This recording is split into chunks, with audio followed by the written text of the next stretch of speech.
We're back. We're back. Yes, it is episode 125. How many is that on your carcass fingers? Do it again. 1, 2, 1, 2, 5. 5. Okay. Yep. I can count that high. Episode 125 of the Metal Roundtable. I am Metal Rob, and with me, as always, is the great Carcass John. and also Scott Waters, and I'm back. I missed an episode last week. you are back, man. I don't know how much you want to talk about your week, but it's up to you. But today, we are not the important ones here, although we will do the shout outs and we'll go around in a minute. But today we have snagged from Dee Snider's band, the great Nick Petrino, and he's going to join us for Metal Massacre talk. Yes. What's going on? Thank you guys for having me. Thanks for doing this, man. This will be great. Yeah.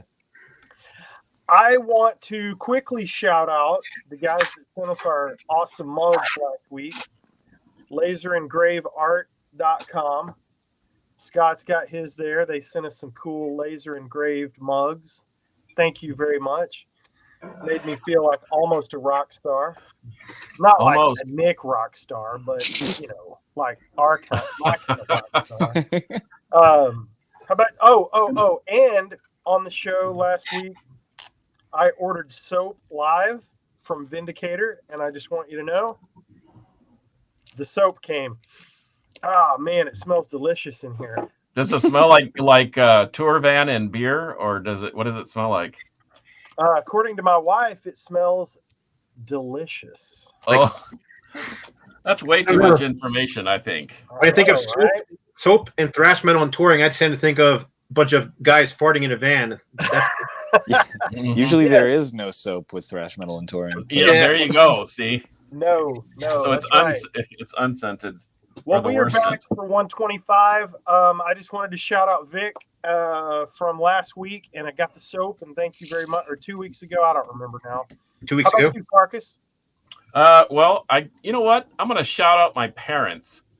My parents are 85 years young this month, and all the kids just showed up on their doorstep unannounced, and kind of like the Metal Roundtable, unedited, unscreened. We just showed up with pizza, and we had a great birthday celebration for both of them. So anyway, good times were had by all, and it's good to be back.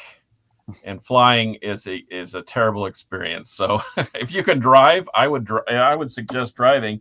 But I do want to shout out one of my favorite record stores, Gray Whale Entertainment, out there in Taylorsville, Utah, of all places. And I always find things that I never find anywhere else. And this was no exception. Tell me a record store in the United States right now that has 8 copies of Worm for Everglade. And I will tell you that there is none, because now there's 7 copies at the Taylorsville store, but they're the only ones. And they're out of print. And if you haven't checked out Worm, it's an unreadable logo. So of course I gravitated to it, and they are brutal. Damn, and I look forward to talking to Nick about my missing half, because they are equally as brutal. But so shout out to my parents, shout out to Gray Whale, and our friend Mr. Vasquez is working on another location. Maybe. Yes. Hey, we forgot a very important part of the open. I need to try to read your shirt. Oh, good luck. We did this bit for 100 episodes, and I always forget. I try to be nice to him, Nick, but after the beginning of the year, I'm going to pull out all the stops. So come a little closer, Chief. I can't see. No, that's worse. Oh my God. Yeah. I have no idea. No freaking clue, man. Tribal Gaze from Longview, Texas. Well, obviously. Wow. Man, it's clear as day. That's clear as day. And if you haven't heard them, you need to hear them. They're freaking awesome. I don't know what's in the water lately, but between like Frozen Soul, Tribal Gaze, Caustic, Combat, I Am Destruction. I mean, it is all brutal all of the time, and these guys are no exception. They're freaking awesome. Nice. So, nice try. Oh, dude, I got some cool stuff to show real quick here. Let's do it. Are you ready? Oh, yes. The new Gamma Side vinyl reissues are out. Yes. But are they out of stock? Almost on the vinyl and the CD. Won't be long. Wait. Not yet. Don't go. Uh-oh. Big mail day. I don't know. We got to give Nick some context. These came out on Scott's label. Madras Oh, nice. Okay. Into the Aquatic Sector is Man, out. that's Oh, killer looking. It came out superb. It sounds great. And double nice. CD with a unreleased live album as disc 2. So Oh, very wow. nice. Okay. Well, here Gonna I'm trim making up myself a right note. there. There we And go. Nick, you may see us looking down and writing. That means we're taking notes. So don't think we're not paying attention. We're actually paying it so much attention that we need to write it down. Yep. We will be ordering Excellent. your merch live during the show, especially if you have notes. One Yeah, more. yeah. Ready? This was Yeah. not on my label, but it's on one of the labels that I work with. Okay. And this is on vinyl for the first time. This is Applehead Meaning. And Ooh. Rob remastering on this thing, and it sounds superb. Applehead. Nice. I forgot we did that. Applehead. So I'm pretty pumped. I got all those while I was out in Hell, California for a week. I hooked up with Bill Bafford from Rocks, and he hooked me up with all this stuff. So there you go. All right. Right on. And Nick, also- you got any shout outs? Oh, one more? Comment from Vic. So, Okay. Cool. Cool. Nice. You're up. All right.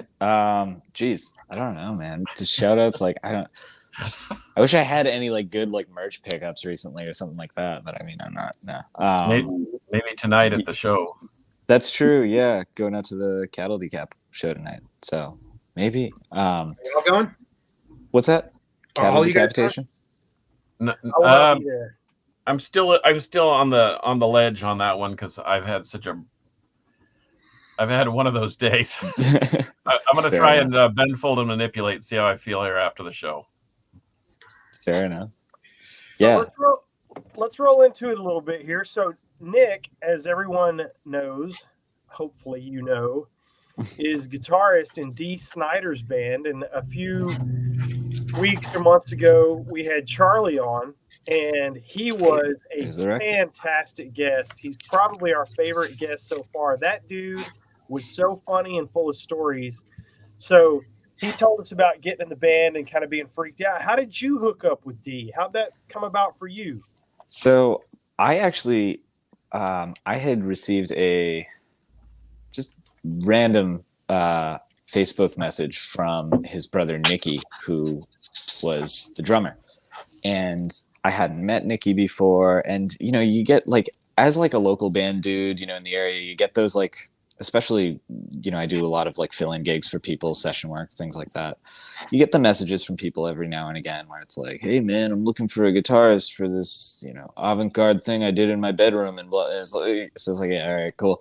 Like, always down to check these things out. I like that people hit me up for that, but I don't always like, you know, dig too deep into them. One day I just got this message out of the blue from this guy, and the way it started off was, hey man, I play drums in Toxic Holocaust, and I'm a huge Toxic Holocaust fan. I saw that and I'm like, oh, this one's worth like this one's worth something. And yeah, he was just kind of like, I'm looking for players for this big gig I got. Let me know if you're available and interested. So I started chatting with him. He didn't tell me who it was straight away. He just was like, yeah, my brother and I like wrote and recorded an album for this artist, and they want to tour with it, and we're trying to fill out a band. We need a bassist and another guitarist. You know, are you around? And like right off the bat was like, we have a few tour dates to start. Do you have a passport? And I'm like, oh, sick. Okay, this is promising. I'm like, yeah, you know, and it's still not thinking anything of it because it's like, you know, might just be like some little like some thrash bands and whatever. Like, you know, cool, fun. And like, he's like, yeah, cool. Could you come down to audition, you know, in like a week, I'll give you some of the tunes. I'm like, yeah, sure. And he's like, all right. And he's like, I'll send you the tunes. It's for Dee Snider from Twisted Sister. And I was just like, what? Cause I mean, you know, come on. Right. That's rock and roll royalty. Like that's Right. like, dude, you know, so that was a little bit of a shock, I guess would be the most understating way to say that. But yeah, I then spent the next week, sleeping about 3 hours a night and just practicing and rehearsing and working on these songs, and went down, auditioned with and met Charlie, met Nikki. I auditioned with the two of them, and that was kind of, we went from there. Like, by the end of that night, I think by the next day, they had hit me up and they were like, "Yeah, we got a bass player too. We're all good." And then it just kind of started rolling. And it's with the release of the record we did back then, that was For the Love of Metal. With the release of that, it got picked up, or it was received like so heavily that the touring just kind of didn't stop until we stopped for COVID. Right. So that's kind of how that all came to be. It just continually snowballed, because I don't think anybody really thought it was going to be more than like a few shows maybe, but yeah, it was just like a snowball of like more and more press, and more people wanted to see it, and it just kept going, and Dee was loving it, and obviously we were all loving it. I mean, how can you not? But Yeah, that's awesome. So how did Nikki find you? he said that my name was just referred to him a few times. I guess he reached out to some people that I had known, or just people in the scene. He was like, because according to him, he had done the same with he plays in Josta as well with Charlie, and they had done sort of the same thing, looking for members for that, where they're like, all right, who's like a solid dude to work with, a good player like in this area. And he was like, I need to do that again, but just throughout like New England or something. So he hit up a couple people, and I mean, I don't know, I've been around the New England scene for a while with my current band, My Missing Half, some old thrash bands I used to play in. I do a lot of fill-in work for a lot of local bands and friends of mine. So I'm known enough to just be like a reliable enough guy, I guess, that my name is thrown around when, if someone needs a guy, they toss my name out there, which is awesome. And this is like the perfect example of like why that's worth doing, because Yeah. So Man, that is freaking killer, dude. That was kind of what Charlie talked about, from what I remember, was just right place, right time. You treat people right, and you get the phone call, and all of a sudden he was talking about the first rehearsal or something, and Dee's up front and you guys are in the back, like, holy shit, I can't believe we're here.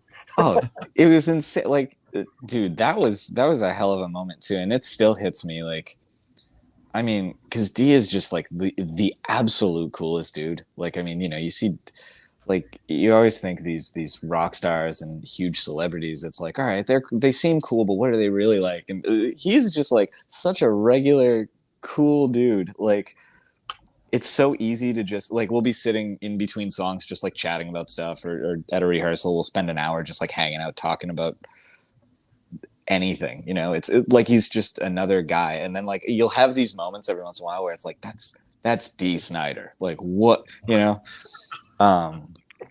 it's crazy. And that'll like happen on stage, because it's like, it's easy to kind of forget for a minute, but then like you sort of look over and you're like, yo, I'm playing I Wanna Rock, and that's the guy that wrote it. Like, I was like 10 years old playing Grand Theft Auto, listening to that song, like, and I'm doing it now. Like, it's heavy, man. Like, Yeah, I have not seen Twisted Sister, and I have not seen Dee solo. And my funny little goofy connection to Twisted Sister back in the day was,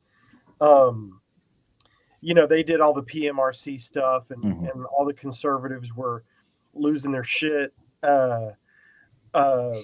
including about Dee, and oh my God, they're ruining the youth. And so I wrote a paper, dude, in like 7th or 8th grade about the song Burn in Hell. And I'm like, this song is about what you believe, and you don't even know it, Oh and you're my God, that's awesome. Under the bus. And I think I still have the paper, but if I ever see him, I'm going to say, dude, I was carrying the torch in my town of 750, dude, carrying the torch metal. So, and he's going to be like, oh, good for you, buddy. I bet he wouldn't. You know what? I bet he wouldn't, because we did the meet and greet at that. I don't know if you remember the frigid night in yes, in Frisco, when you're shooting a video, and doing some other things. But yeah, it was like 26 degrees at kickoff time, and you guys, I remember Dee coming out in a sleeveless shirt, and Charlie tells the story about how he usually is sleeveless, and he was wearing a heavy leather jacket, and he saw Dee take his jacket off, and he says, "Well, I couldn't let him be the only one," so he sat up there and froze. But man, at the meet and greet back, back behind the curtain, he was still just as cool as ever and very engaging. And I had a book that my auto repair guy, loved Dee Snider, but he just had back surgery. He couldn't be at the show, and I had him sign it. And he looked through. He asked me the story of why I was getting it signed, and he's a very genuine guy. Yeah. So to your point, awesome. but it is a little star staggering to see him just be normal. I mean, almost like one of the fellas, Yeah, you just don't be expect weird it. if we ever run into him, because I'm sure we'll run into you guys at some point, and it's gonna be. I've never lost it, meeting anybody yet, but man, that was a big deal when I was a kid, Yeah. So I promise I won't freak out and fanboy him if we ever run into him. But man, that's gonna be a tough one. I feel you. Get him to sign the paper. That would be killer. Yeah. I'm telling you, oh my God, I would lose my shit if I can find that thing. Have him sign it in a red pen like he's the teacher grading your paper. Yeah, A plus, Sam.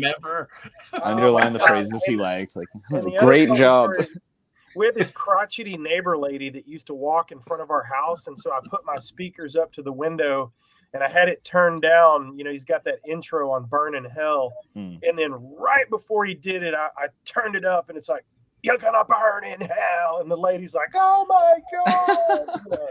So yeah, I freaked out my neighbor lady with "Burn in Hell." That's awesome.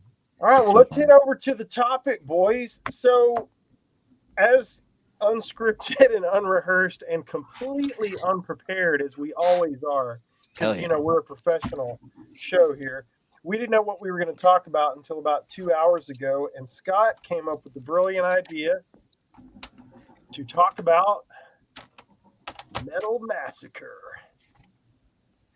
I don't know if are you old enough for this, Nick?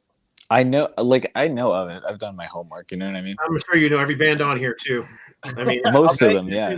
You Thanks to those compilations, though, That was just kind of a shot at your young age, because I'm old enough to be your dad. Carcass is old enough to be your granddad. Oof. Oof.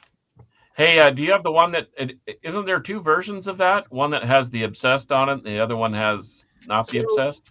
I'm going to talk about. So here's what I know, and I'm kind of ignorant on it too. But back in the day, this one came out in '82, and to my knowledge, this is the very first Metal Massacre compilation. Brian was doing his Metal Blade label, or this might have even been before Metal Blade, because the New Heavy Metal Review presents Metal Massacre. This was the very first Metal Blade release. Oh, okay. So I'd love to get him on to talk about it, but there are 2 or 3 different versions, and here are mine. I've got 3 different.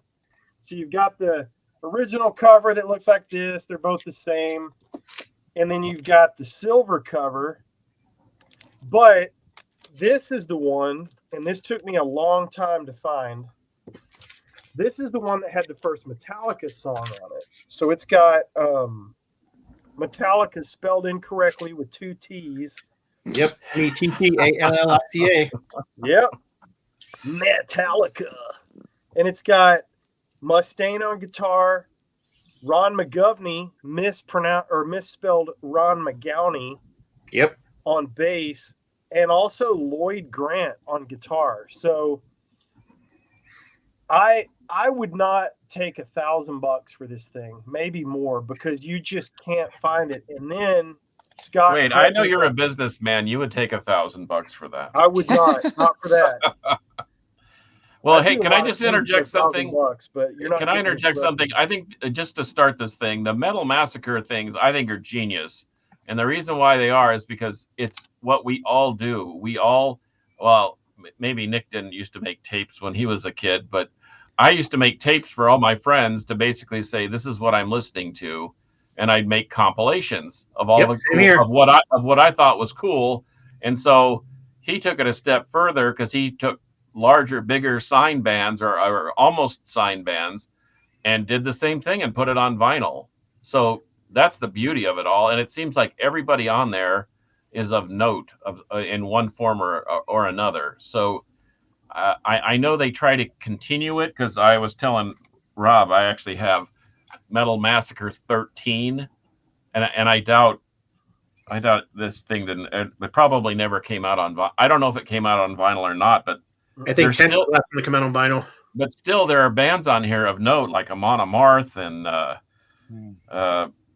bands like that. So I don't know. To me, they're just genius. That's from the get go. And I know there are other things like Metal Killers and Speed Kills and some other, but Metal Massacre I think is the top of the heap of compilations. And now I'll just back up and let you guys talk. Yeah, well, this thing, I mean, it's just packed, dude. Side one's got Stealer, Bitch, Malice, Rat, Avatar, not the Avatar that turned into Sabotage, Cirith Ungol, Demon Flight, Pandemonium, which went on to do a bunch of stuff, another Malice track, and Metallica. And that's the first, as far as I know, Scott, this is the first Metallica recording ever released. Yes, it is. It's the first one that was ever released on vinyl. Yeah, I mean there was demos and crap, but you have both versions, and it's not even the same song on both versions, even though it's right. It is the same yeah, song. They re-recorded it at some point, right? I remember hearing something about wasn't there a rumor of like James playing bass on one of those too?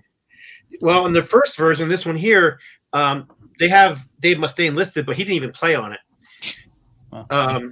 He was the new guitar player in the band at that point, but he hadn't played on the song. So Lloyd Grant or Grant or whatever they put on here, he actually played the original solo on this thing. Well, when they went to repress it for the second version, Metallica is like, that is so bad. It was like a boombox recording basically, and they're like, we got to re-record it. So they re-recorded the entire song, and so the second version is actually Dave Mustaine playing on the song. So he's playing rhythm guitars and leads. Along with I don't even know if Hetfield played on it at all. As far as well, he was only credited with vocals on the first one. I don't think he played any guitar on either version of it. Yeah. Oh. And then the other one that there's no way you can read that. Metallica, come on, Hit the Lights, and it says Hit the Lights. You can't read it. Anyway, it says now on Megaforce Records, which is funny because it wasn't even Metal Blade. It was Johnny Z's Megaforce. I never thought about that till right now. Interesting.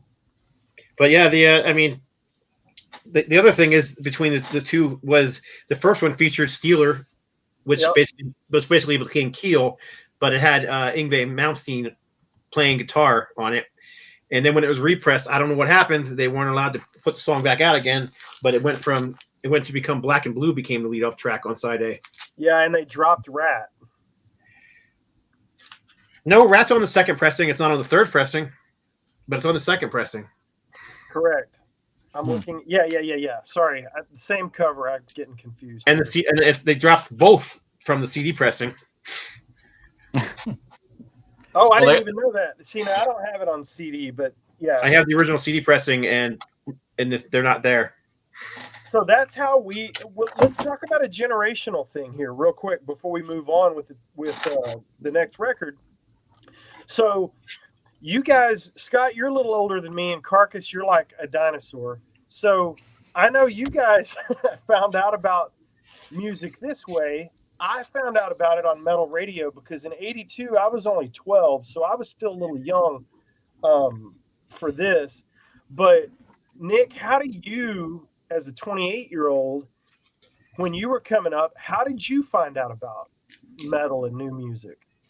Like a lot of it, I mean, it started with like my parents are into a lot of that stuff anyway, and that's kind of where I got the foundation for a lot of it. But a lot of friends too, like playing like online games and stuff, and just like back when I was like learning guitar, and I'd run into other dudes who were also like my age when I was like 13, 14, who were just kids learning guitar, and they're like, dude, do you know Iron Maiden? And it was like, oh, I know, like sort of, and then it kind of comes from that. And then you add in like that was back when like LimeWire was really big and all that stuff. So we all had that just decimating our family computers. So like, I was just all about that. So my buddy would like mention like this one Iron Maiden song, and I'd be like, I don't know what that is. Let's look it up. And like all of a sudden, I'm obsessed with like half of their discography because I have nothing to do except go to school and then come home and practice guitar. So like I'd be checking that stuff out. We're sending each other links, and it's and I still know a lot of these people too from like all around the country and all around the world. And we just all like grew up like exploring metal together through whatever pirating website. Like it's and we've all gone on to like start actually buying the music, but when you're 14, you're not gonna like it's no. Yeah, but it's cool to sort of look at it that way, where it's like that was a really like I don't know if I would have been like I probably wouldn't have been able to explore as many bands as thoroughly as I did without those things, like I was, especially like as I was growing like as a guitar player, and I'd use YouTube to look up different guitar guys, and I remember like falling in love with like Marty Friedman for the first time, and just being really obsessed with his playing, and one of my friends just being like, he's the guy in Megadeth, check this out, and I'm like, oh my god, and then I'm all over that, and it's like that probably wouldn't have happened if I couldn't just grab the song and check it out like that. So yeah, and then of course it would go on to like you were saying before with the like making tapes and stuff. I mean, like I'd be like burning CDs of all this stuff where it was just like compilations, I guess, that I'm making of my own, like whatever 12 however many songs I can fit on this disc, like Yeah. Carcass still makes us compilations from time to time. We still get a CD comp from the old Carcass, but that's pretty sick though. Yeah. And you're grabbing it off the internet, and we were grabbing it off the radio. If I could find anything from my youth, because I've regained almost everything that I wanted, old posters and CDs and different shit like that. Yeah. If I could come across anything in a treasure chest somewhere, it would be my freaking metal compilation tapes that I recorded off of Z-Rock and all those late night metal shows that just don't exist anymore. But well, some of us have trunk loads of old tapes and CDs and comps, because unlike some, I just never got rid of it all. I just started collecting when I was 13, and now almost a few years later, I still have it. 49 years later. Yeah. 49 years later. Golly, that sucks. Not but anyway, to throw you under the age bus. I mean, yeah, well, I mean, I'm old, but I got to see all the cool bands. I mean, when you can say I've seen Led Zeppelin in the last year that they toured, I think that's pretty cool. That is cool. That's insane. Yeah. And I've seen a lot of other bands, and I hope to just I had this discussion with my father. I'm just like, how many summers do you got left? You know what I mean? And you're at 85. I mean, that's really a poignant topic. And for me, I figure, if I make it to my dad's age, well, I've got 23 or so more left, and I'm going to maximize that. And we all, that's why we're still here talking about it, because we all love music. And man, I love it when the new generation comes up like you that loves Toxic Holocaust, because that's one of my favorite bands, especially the Toxic Holocaust, the Havoc, Warbringer. You're wearing a shirt. Yeah, it's like oh, there's hope for metal after all. It's not all going to be auto-tune and Katy Perry. Thank goodness. Yeah. And good music is good music, and it's recognized by people no matter what age you are, and that's what's awesome. Sure. So, yeah, totally. But with Brian starting this stuff off with this was important, in our youth to find these things. So Scott, the cool thing is that they kept on going. So just right. Before, because you guys will know, remember when Wino told us that they were supposed to be on the Metal Massacre? Did the Obsessed ever make it to a Metal Massacre? I don't remember now, but we'll find out. I'll have to go through. By the way, Nick, you have a shout out. It says from Angel Reyes. It says, shout out to Nick. Thank you for letting me borrow the Lamborghini. Wow, that Dee Snider gig is really paying off. No, that was from my missing half gig. Oh, that's the missing half gig. I got you. Big money. Yeah. Oh yeah. Yeah. Treat it well, Angel. I trust you. Okay. I didn't get to see Led Zeppelin, but I did get to see Twisted Sister and Dio in '83 at a small theater in Philadelphia. So got that Nice. for me, at least. Yeah, That's awesome. All right. Well, I do. I guess before we move on to the next one, though, that this Metal Massacre 1 launched some of the greatest names in metal. I mean, Yes. it's just some of my all-time favorite releases. You can't deny Kill 'Em All. I mean, as much as people want to mock Metallica these days, it was a massive release for the time. Pandemonium. Yep. Steeler. Mm. Rat. A lot of people hate them too. I think I love this EP. And then, of course, one of the all-time greats. Oh hell yeah. Yeah. Yep. Nick, Here we go. Between these two dudes, anything I bring up on the show, they reach off camera and they grab it. It's like, what the hell? It's amazing. Well, I did know that Insect Warfare wasn't on the first Metal Massacre, so I feel a little sad about that. They were not. But you know who was not on there as well? Ozric Tentacles. Oh, Oh, yes.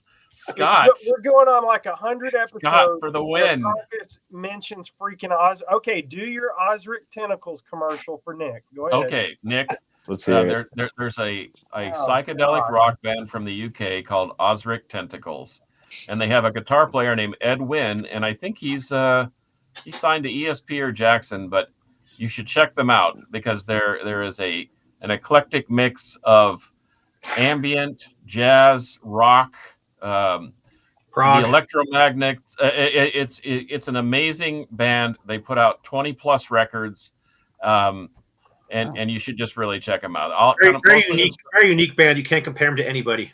Yeah, people want to compare them to King Crimson and Hawkwind and the like, but they're nothing like that. They're way better. They're better.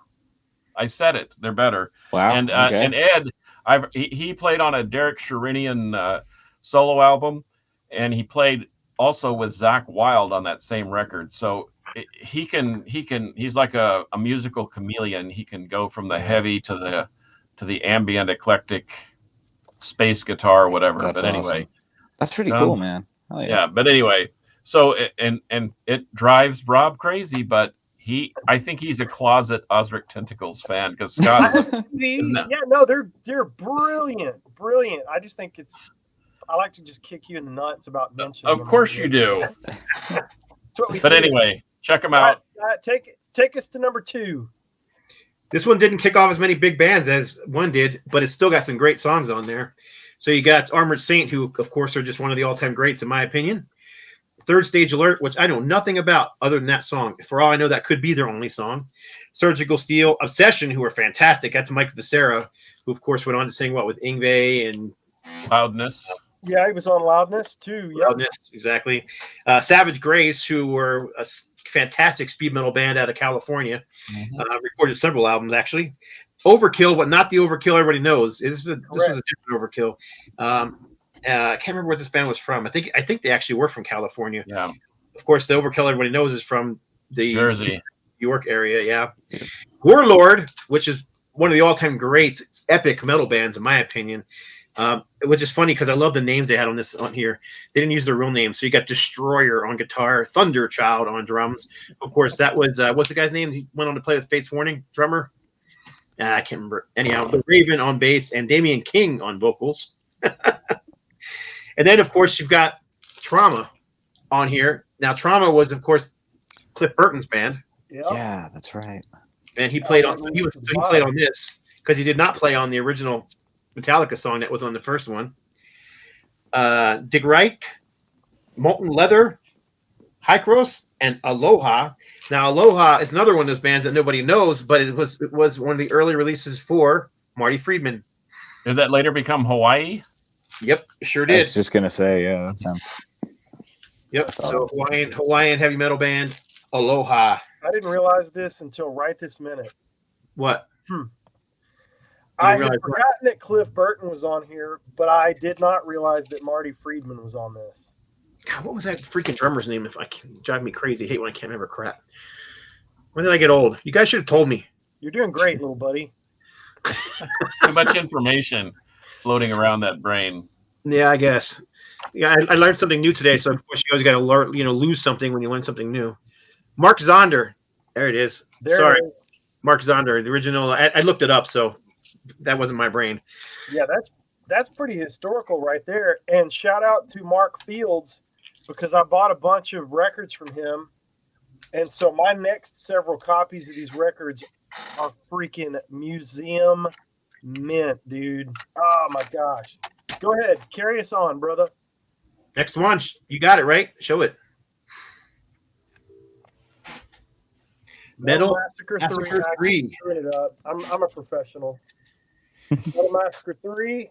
So this one was noteworthy for introducing the world to Slayer. Aggressive Perfector from Slayer was on here. It was the first track, side 1. You've also got a band who I consider to be like a metal blade house band. So you got Bitch with Betsy Bitch, of course, being track 2. You got the epic music from Triton, the Battle of Armageddon. They went on to record several albums, and last year they recorded a freaking phenomenal album with what's his name from Solitude Alternus, the singer. Robert Lowe. Thank you, Robert Lowe from Solitude Alternus. Right, yeah. Yep, you got Medusa with Piranhas. Now, I don't know that band at all, and I don't even know any of these names. So I have no idea who they are. They're from California, This is a little reminiscent of the old new wave of British heavy metal 7 inches. They, they're like one and done. They got on this comp and then they just sort of flamed out. So some of those are kind of like that. Yep. Test Pattern and Black Widow are the same way. Then you've got Warlord showing up again for the second time. And again, you get the same names, Destroyer and Thunderchild. But this time you got Sentinel on keyboards. So,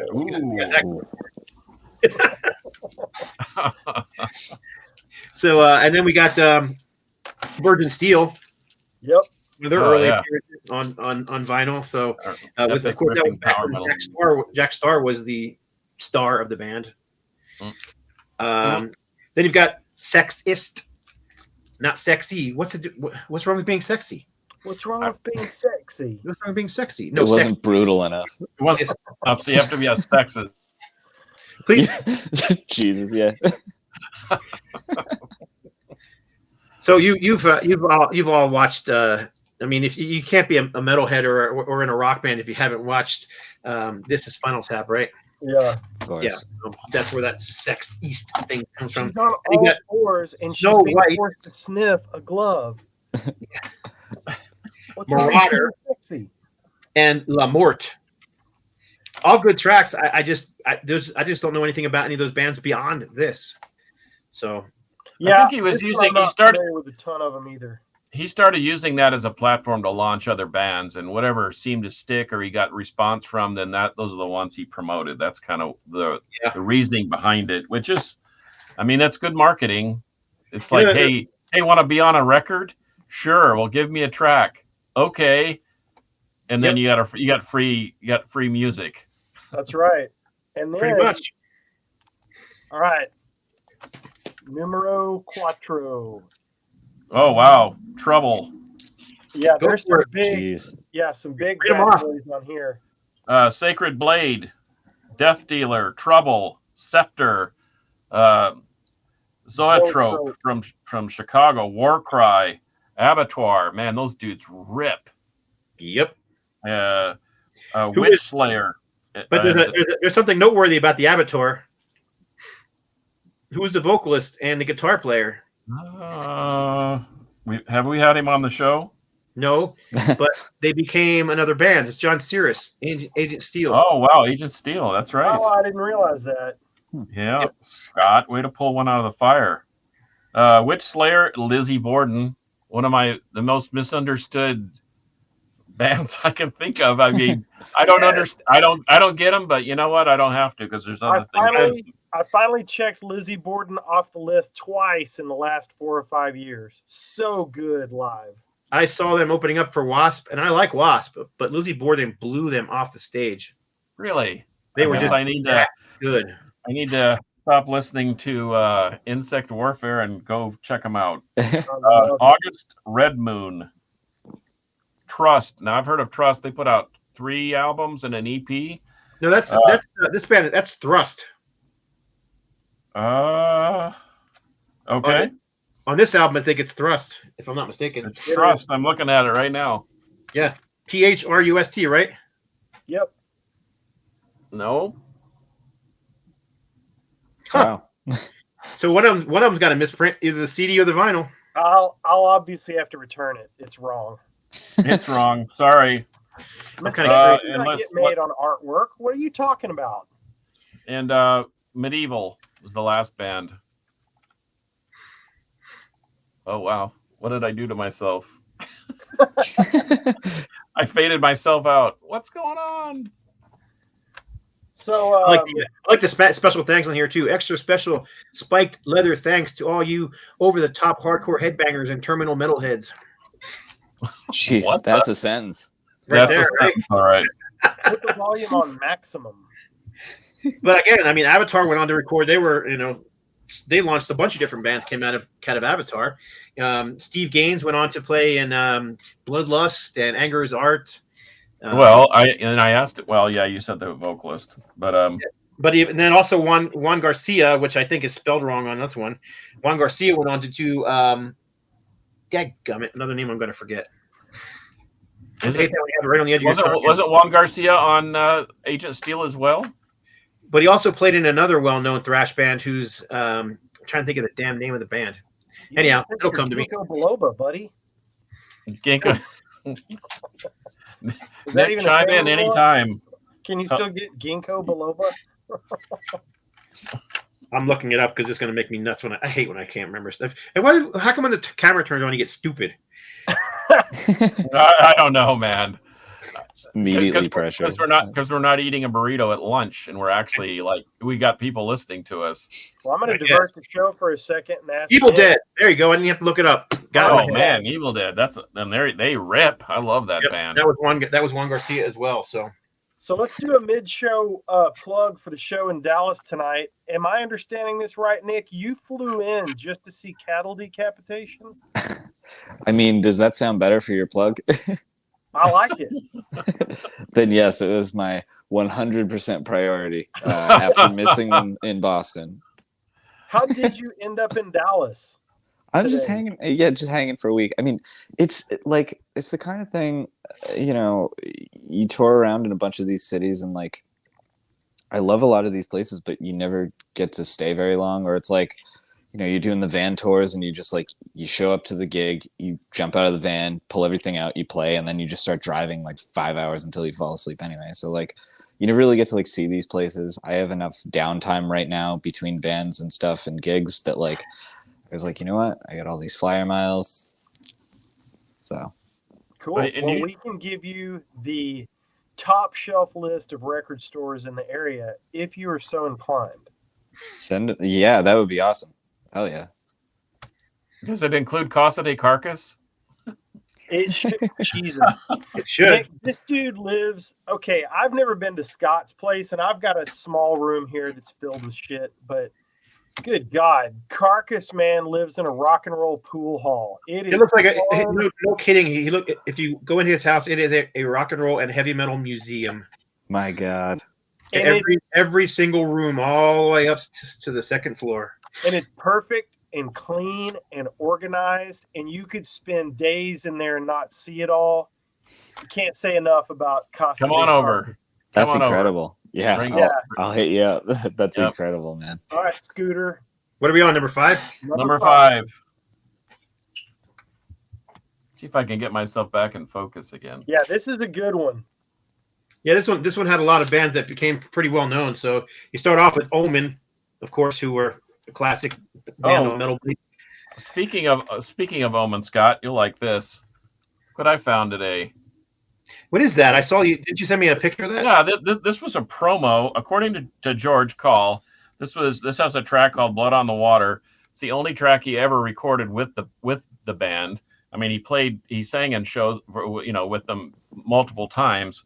But yeah, it's got a demo track that is a hidden mystery, and now the mystery is solved. So we have an extra George Call track if you want it, and I don't know that this ever came out. It says from the upcoming CD Hammer Damage, and this was Wow. circa 2010. I don't know that it ever came out. The last thing that I saw that came out was 2003. What's it Interesting. called? Hammer Damage, like what Henry does when he goes to When he plays drums. when he plays drums. That's what the promo CD's called. Yeah, well, no, it's Blood Steel Vengeance, a collection of essential Omen songs. Gotcha. So then we got a band that really didn't do much. That Voivod. Oh yeah, they didn't hardly do anything. Yeah. I've really come to like those guys. I kind of turned full circle, not the least of which is that Outer Limits that you ordered for me at the table at Tio Carlos Mexican restaurant. That's how we roll, Nick. We all went to dinner one night when Scott was in town, and he said, "Oh gosh, the Voivod just came out. We better order it because it'll be sold out." He ordered it from the table before our food got there, and thankfully he did, because I don't know if you know about Outer Limits by Voivod, but it's like impossible to get. And it's very, very expensive if you can find it. I found one in Amsterdam when I was there, but they wanted €300 for it. That's outrageous. And I just couldn't pull the trigger. So I have the CD and I have the cassette. But anyway, thanks to Scott. But That's anyway, so cool. but Whatever, dude. I ordered soap. I know you ordered soap. Maybe it'll be the next. Yeah. Yeah, that'll maybe Voivod she'll do soap. €300 and you can have my soap. €300 and I can have your soap? Yeah. I'll roll you in the parking lot for your soap. But anyway, so yeah, Voivod. Boy, and talk about a weird, like a mix of things. I mean, I came into Voivod not like everybody else. I was there at Dimension Hatros and kind of moved forward and sort of lost track of them until, Awake? Mm-hmm. And then I went backwards, and now I really dig everything about them. But Outer Limits is, I mean, believe it or not, I think it's a top 20 rock record of all times. Yeah, it's a great album. It's definitely just a straightforward prog metal album, whatever you call it. So sure. Then we got Attacker, Future Tense, which I don't know anything about them. But then you have Overkill, the band everybody knows, with Death Rider. Yes. Fate's Warning with Soldier Boy. Yeah, they didn't do anything. Metal Church with The Brave. Yeah, they didn't do anything. No. And then you've got the Lethal Sin, SYNN. You know it's got to be good when they spell the name wrong. Oh yeah. Yeah. Yeah, I mean additional letters and everything. Yeah. Yeah, so I mean that's Metallica. Good. And you got the Final Warning, and I know very little about them because it's not the same Final Warning that everybody else knows. And then of course you got some crappy band no one's ever heard of called Hellhammer. Yeah, I never did anything. Yeah, no idea. Bunch of nobodies, right? I love the names though. Satanic Slaughter. I got that Hellhammer right up here somewhere. See the name of the band: Satanic Slaughter, Denial Fiend, Slade, Necros. That's the band member names. So wait. So Slade Necros, is that death? Is that what I am double death. And then it finishes off with Mace. So there you go. Well, hey, wait a minute. The CD has Justers of Destiny. They added a track. Has an extra track. Yep. Yeah, it's on there. It may have been on the cassette, not on the vinyl too, because the vinyl. It's on the vinyl. Let's see. I have the cassette. I would like to. Oh yeah, it is on there. It's up here. I just only could see to here apparently. I would like to read the proclamations at the end of the credits, please, if I may. Okay. Death to posers. True heavy metal will never die. And play at extreme volume levels. I just want to be clear that, they printed that for a reason. So Rob, did you tell Nick that Eduardo Casella says that his fly is down, so he needs to address that right away. All of a sudden, we have a lot of girls joining right now. All of a sudden, have a lot of females joining the parade here.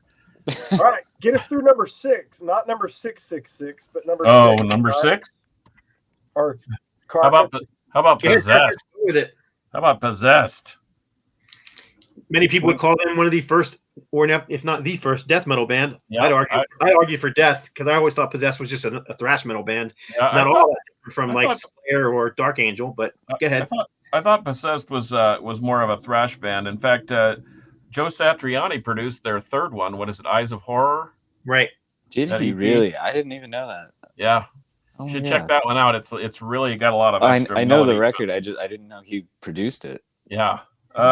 Nasty Savage, one of my favorite Florida bands. Nasty Ronnie, I watched him bust up a TV with a big fat chain and drip candle wax on his chest. Gotta love that. That's metal right there, buddy. Next Steel piece, Assassin. you're gonna have to do that, Nick. You're gonna have to put some candle wax all over you. You're gonna have to Yeah. go shirtless, but wait till it's 26 degrees to do that. Perfect. Yeah. How about Steel Assassin? Good band. And they're not. I don't know a lot about them, but they did quite a few albums. Yeah, they did. Mayhem, not the Mayhem that we're all familiar with from Norway. Not the Death Crush Mayhem. Yep. Not the Lords of Chaos Mayhem, but Mayhem nonetheless. Hallows Eve, ripping speed thrash. Oh, In fact, are you looking at the CD or the vinyl? I'm looking at the CD. Skip the track. Good. Oh, Hades. I'm sorry. Easy Way Out. That's a killer track. Sorry, And that's Hades. a great band too. Another thrash band from New Jersey. Yeah. Great vocals. The Hallows Eve. Didn't Casey Orr play with them? Was that either before or after the Rigor Mortis thing? I don't know. Anyway, you'll have to ask him sometime. One of my favorites, Hyrax. Oh yeah. Caton DePena is probably one of the most metal dudes I've ever met. And he's a such nice guy too. A nice guy. Yeah. He's Super nice guy. Let's see. Pathfinder, I know nothing about. Does anybody know anything about Dark Angel? Yes. I know Dark that, Angel. About who? Dark who? Yeah. Rob knows about Dark Angel. He just forgets to introduce Gene Hoglan when we're on the trailer with him talking about metal. That was What? him. Oh my gosh. We get on the fucking tour bus with Gene Hoglan, walk past the Testament guys to go to the back lounge of the tour bus. I get to talking and completely forget to even introduce Gene Hoglan. I was so freaked out. He stops down in the middle of Rob blathering on about something. And he goes, "Oh, and by the way, I'm Gene Hoglan." I'm such an idiot. Holy shit. Yeah, It was I awesome. rule. It was really awesome. He has Rob has his moments. We all do. Hey, we're going to be going long, so let's wrap it up at 10. But yeah, Okay. keep on trucking, Carcass. All Me right. in the bus. Oh, You did great. and here I'm getting close to answering my question. The Obsessed, Concrete Cancer, Oh, there you go. on number 6. In fact, Sylvia Perez said that John had mentioned it earlier on. So shout out to John and Sylvia Perez. John from the mighty Solitude Eternus, Liquid Sound Company, and Last Chapter, and all points in between. Yeah, Tanner Poppet from Madras says Metal Massacre 9 has possibly the worst band name of all time. You'll know when you get to it. So now I'm stoked. So on to 7, guys. On to number 7. Go ahead. Go ahead. Start off with one of the great U.S. power metal bands, Heretic, with Impulse. Oh wow, yeah, that's a good one. Yep, you got of course Brian Corbin being the main man behind that band. And a little trivia there: Brian Corbin and Glenn Rogers, Glenn who had played in Steel Vengeance, and he played in Heretic, and he played in Hyrax for quite a few years. Him and Brian grew up together, and they were like best friends. So they still are. So that's kind of cool. Sentinel Beast with Debbie Gunn on vocals. Oh yeah, that's a killer band. Of course, the mighty Flotsam and Jetsams. I Live, You Die. Nice. We just remastered that. Yep, you sure did.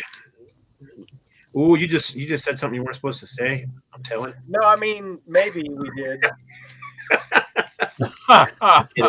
I'm just kidding. I've actually seen Matt saying stuff on Facebook about it. So Okay, good. we're good. Sorry. A band I didn't do a lot, but I love the song "Crank." Rented Heat. I love the album. I bought when I started collecting records and getting really into that 10 or 12 years ago. One of the first things I sought out was Crank because I had that cassette back in the day. Yeah, it's a great album. I really like it. love But I think it's the only album they put out, if I'm not mistaken. I think you're right. Then we got Madman with Backstabber I like the track. Don't know a lot about the band. Don't remember. The next band, of course, was Don Crosby's band, Detente, with Widow's Walk. Don't remember. Command, you don't remember Detente? Mm-mm. They were a thrash band with a female vocalist. Yeah. Fantastic, yeah. Anyhow, Commander with Mighty and High, Juggernaut in the Blood of Virgins, another band. San Antonio. Yep, they put out a few albums and they were really good. Cryptic Slaughter, the crossover, Yes. hardcore crossover band. Juggernaut featuring Bobby Jarzombic Right. on drums. Correct. Oh. Yep, Right? exactly. I ran into him at CD Trader in San Antonio one time when I was looking at the vinyl. It was perfect. And there's this guy looking over my shoulder, and he said, "You know that band?" I said, "Heck yeah, I've been looking for this for a year." He goes, "Oh, I played drums on that." And I said, "Well, then here, you need to sign it." Somebody got a Sharpie, and he did. Awesome. I still have it. That's so cool. Then you got Have Mercy with The Omen, great thrash band again.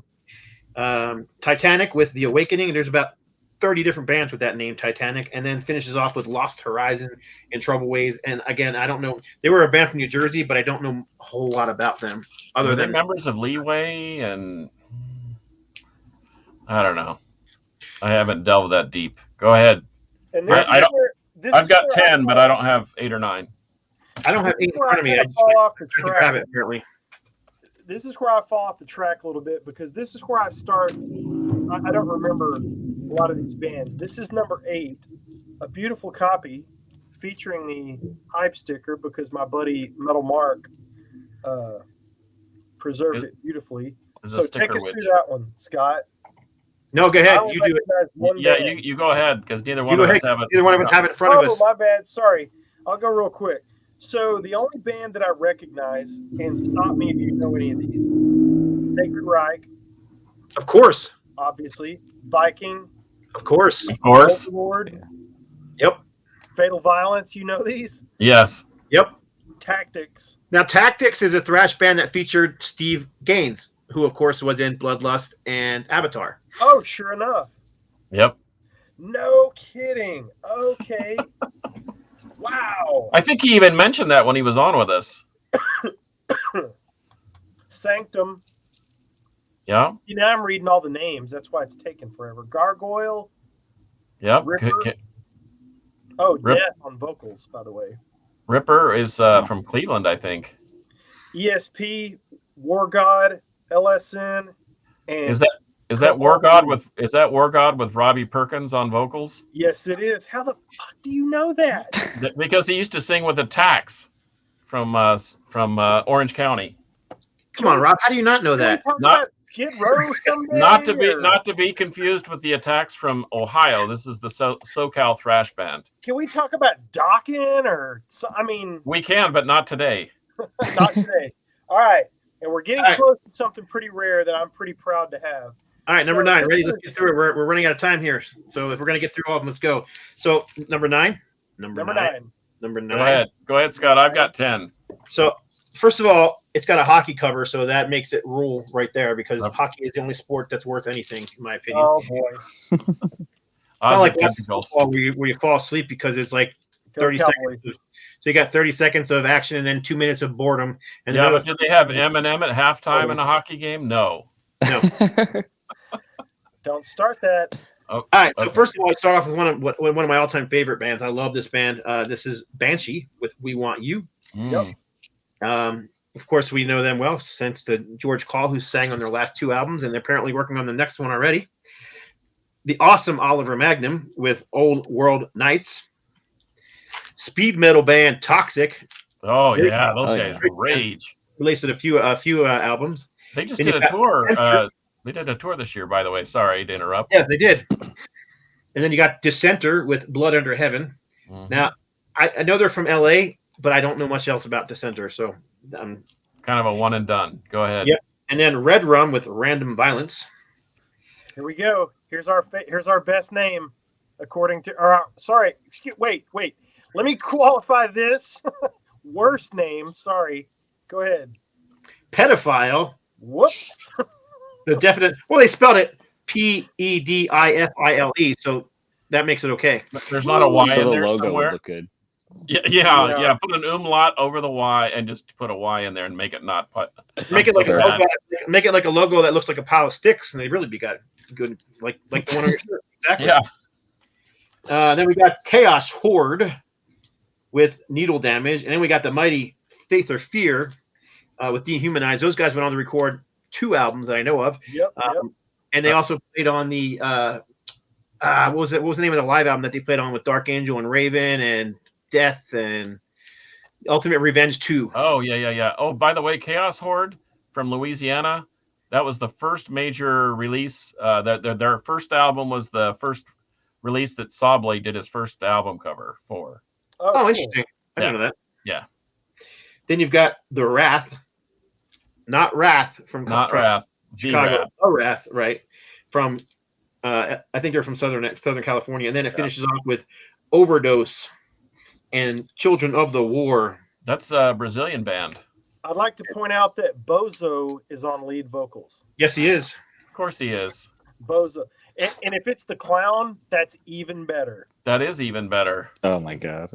So one of the rare, I don't know how rare it is, but I can tell you this damn thing was hard to find.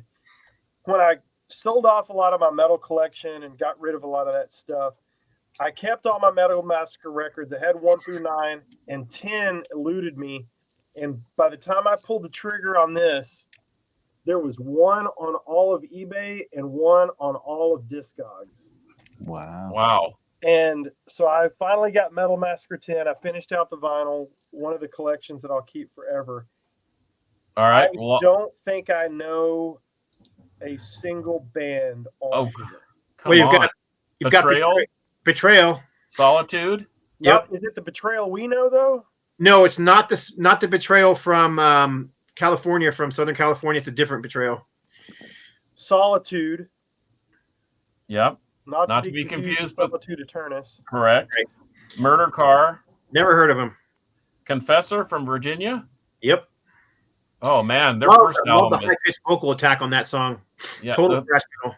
Yeah, their first one is great. Dan Collette, I don't know who that is. Now that Dan Collette threw me for a loop. Talk about like sticking out like a sore thumb. I don't know why that's even on there. Don't fit at all. I think. Oh, I know who these guys are. He was briefly in Osric Tentacles, I think. No, Pat Carroll, the bass player, is with Seven Witches. Jack Frost. Let's see, Nihilist. How many Nihilists are there? We know a Nihilist in San Diego because Sean Elga's a member of that band. Yeah, I don't think it's the same one. Not the same one. A lot of these names have been used a million times, unfortunately. Yeah. Rot's been used a million times. They're a killer band. Wench. And you've never heard of Slaughter from Canada? If it's the Canadian Slaughter, then yes. Okay. If it was the 80s metal Slaughter, yes, I really know it. And I don't know. IDK, they're another California one and done band. But of all the tracks, the Slaughter is number 1, Confessor number 2, and then the rest you can just file away in the brown file. Yeah, the Betrayal's not too bad. That song, it's just coming on the show today. What's that? I said before Nick completely regrets coming on the show today, and we wrap it up here. I want to say that was pretty cool. We could spend an episode on each one talking about all the bands and stuff, but man, I am just so thankful for stuff like this back in the day because it brought us so much good stuff. And Nick, I want to say thank you to you for coming on the show today. Yeah, thank you guys for having me. Absolute carte blanche. Anytime you want to come on, all you got to do is message me. If we've got something that you want to talk about, plug Dee Snider, plug My Missing Half, anything. So before we sign off, tell us what is coming up for you soon. Let's see. I got couple weeks now, probably. I think I'm flying out to, where is it?